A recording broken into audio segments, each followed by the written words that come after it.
Have you ever wondered if the guidance that you're receiving is actually leading you away from your own inner wisdom? And here's a deeper question. When we're channeling, are we accessing something beyond us, or are we subtly giving away our power? You're listening to Connecting to Spirit, and I'm your host, Lisa Brandis. And today we're diving into a question that I've personally been sitting with and really exploring at a deeper level. Because if you're intuitive and you're learning how to channel, this is a conversation that really matters. Recently, I had a healing session myself, and there was something that was said in that appointment that really stayed with me. It was the idea that when we're dysregulated, when we're stressed or overwhelmed, or just not even fully grounded, we can receive distorted intuitive information. And I'll be honest, as someone who trusts my intuition, that can land a little uncomfortably, because when you trust your intuition, the idea that what you're receiving might not always be as clear can feel confronting. But what really got me thinking was this: the suggestion that even when we're channeling, we might still be externalizing wisdom, that when we say, my guide said this, there can be a subtle way of placing authority outside of ourselves. And this is where I really checked in, and I've always taught my students that not to follow any guidance blindly. You don't override your own knowing.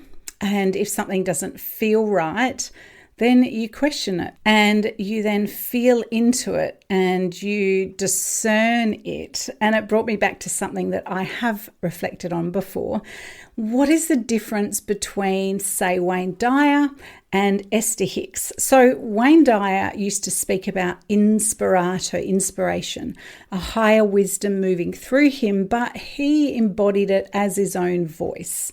Whereas Esther Hicks would step aside and allow Abraham to speak directly through her. So here we have two very different expressions, and yet both in their own right very incredibly powerful.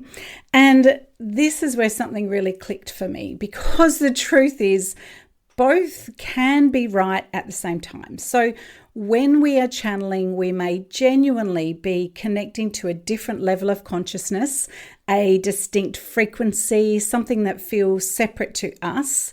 And at the same time, that guidance is coming through us, through our body, through our awareness, and through our life experience.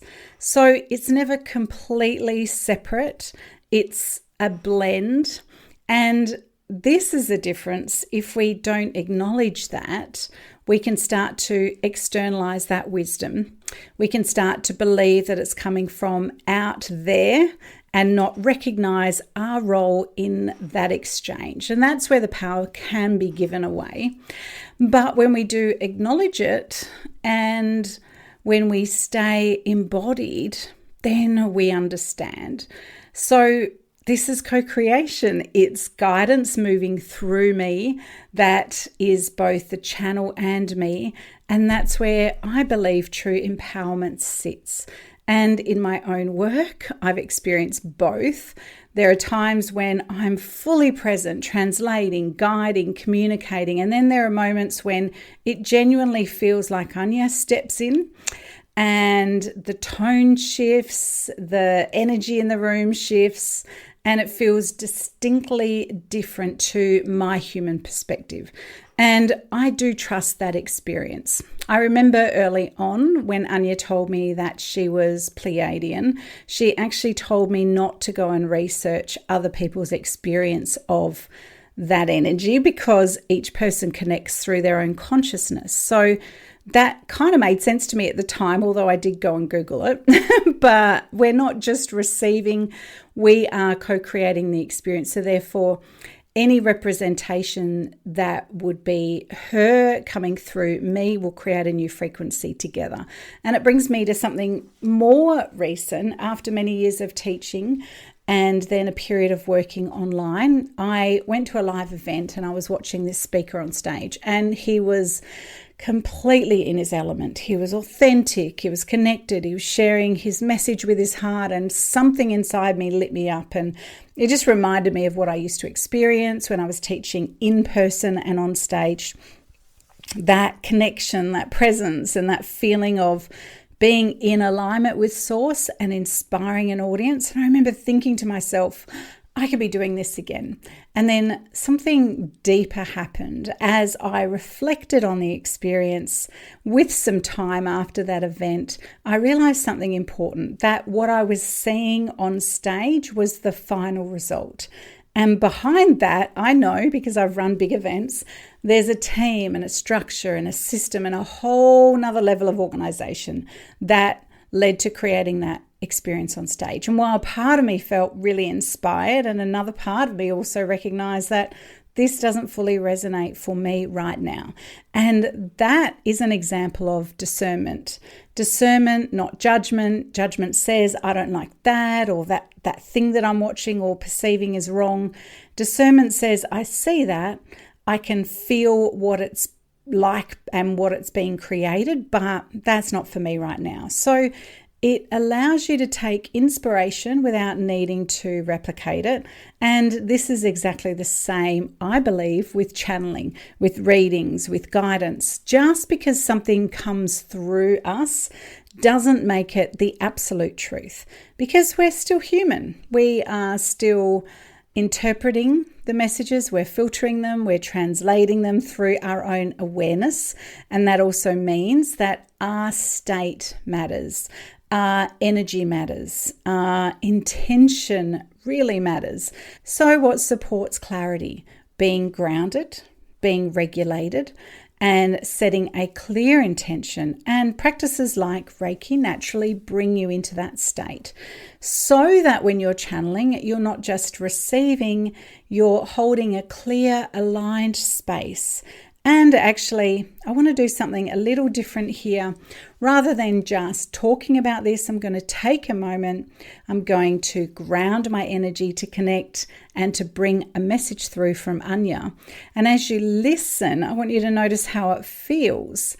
Does it resonate? Does it feel clear? Does it feel true for you?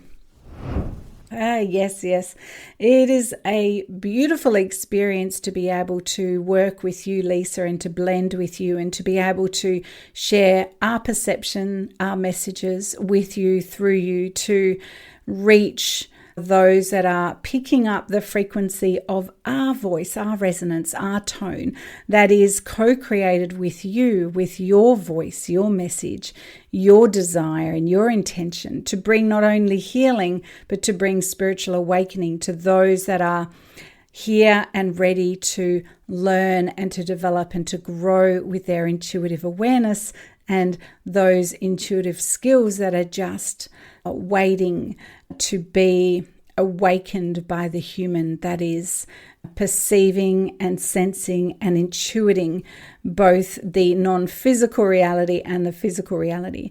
And it can be hard for the budding channel who is trying to understand how to both interpret a message that is of a different frequency, being able to understand it as we work with your vocal cords and we work with your physical system and your energetic being, as well as understanding that there's a level of trust that needs to take place as we both develop that relationship and rapport with you through telepathic communication initially, and then when there's that readiness for us to be able to directly communicate through you as a human vessel. We blend both our energy, we blend both the intention of your co-creation with our intention to be able to bring wisdom and guidance through that can be deciphered by the human consciousness to give simple and easy to follow instructions that can help those that are also ready to awaken to a higher, broader perspective, that it might be communicated in a way that they too can start to experience with support the shifts and the readiness of the physical form in order to calibrate to the energy that we are. And as you mentioned earlier, Lisa, a Pleiadian frequency. And we would rather spend more time focusing our intent and our energy and our healing on the physical experience of your humanity now, as we help you from our perspective. It is not as important that you understand where we are from, and we're responding to an inner thought that Lisa had about where exactly are we now. We are consciousness, so therefore we are not confined to a place, but we share of our lineage being Pleiadian and our frequency on a different planet, a different frequency vibration, so that you can understand that we come with a different sense awareness to be able to interpret the message. We are aware of the physical experience at this time and the big grand awakening that is happening on the planet, and our role is to co-create with healers that have awakened to the birthing of the new energy on the human through the human frequency and the human form, the physical body, and also to awaken more light on the planet as you go through this planetary awakening and the planetary earth shift that is taking place right now. We look forward to these transmissions through Lisa, and we love that she is exploring her awareness of allowing both our message and our frequency to come through her as a channel, as a speaker and frequency for us as a collective, but also being aware that she is present right now, however, has surrendered to allow us to speak directly with you, those who are tuning into her podcast. So we will now hand back to Lisa and allow her to share her experience of receiving our message directly in this transmission, and she'll be able to help you to understand how two things can be correct, both channeled wisdom where Lisa's consciousness is still a part of it. However, she is very well aware that we are a different frequency and a different embodiment to that which she is in her human form. From the collective, we are all one. So there is an element that is a frequency match. Therefore, it is complex to be able to explain this in a way that can be received by your current state of awareness. And we hope this has helped shed the light on exactly what Lisa was contemplating. So our response to the question is yes, two things can be true at once. It can be us as a separate frequency to Lisa in a human form, and it can also be Lisa interpreting us through her energy field. Therefore, she is a part of the experience, so cannot be totally separated out. So there is a energy of the collective of her frequency, us and ours. So namaste, enjoy this message, allow it to filter into your awareness, and we look forward to more transmissions like this in the future. Namaste.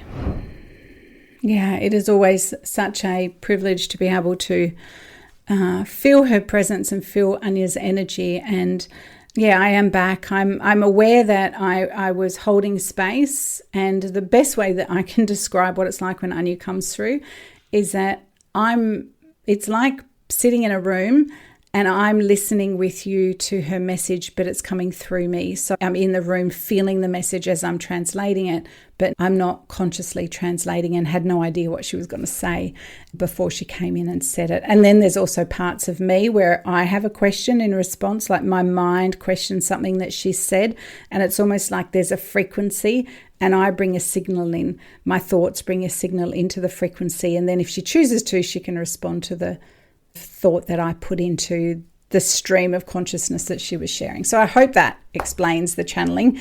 It was really more just expressing the kind of contemplation that came from the healing session that I had myself. So whether you experience this kind of phenomenon as a guide or your higher self or expanded consciousness, the real question is, did that feel true? Because the most powerful question isn't, was it real? It's, did that create clarity or confusion? Did it expand you or contract you? So yes, we can be influenced by our state. Yes, we can misinterpret things at times. But when you are grounded and present and willing to question what comes through, when you are not giving your power away, you are leading yourself through the process. And that is the kind of intuitive connection you can really trust. So stay grounded, trust your own knowing, and I can't wait to see you next time.